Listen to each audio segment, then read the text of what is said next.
Headlines आपने मुलाहिजा की। अभी आपको खबर देंगे, वफाकी हुकूमत की सियासी मुखालिफिन के खिलाफ इंतकामी कार्रवाइयाँ तेज हो गई हैं। शेख रशीद के खिलाफ एक के बाद एक मुकदमात कायम करने की तैयारी।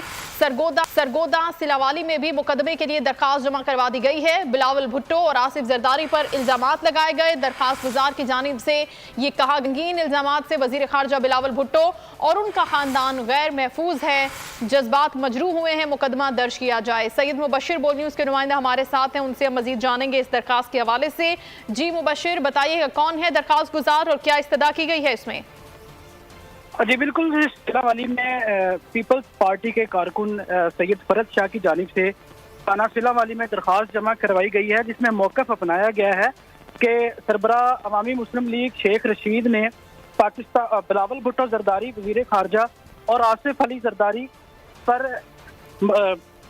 कत्ल करने का इल्ज़ाम लगाया है, जिस पर दरखास्त गुजार ने थाना सिलावाली में दरखास्त जमा करवाई है। जी ठीक है, बहुत शुक्रिया। पीपल कारकुन है जिसकी जानिब से ये दरखास्त जमा कराई गई है। शेख रशीद के खिलाफ एक और मुकदमा सरगोदा सिलावाली में कायम हो गया। बहुत शुक्रिया सैयद मुबशिर आपका।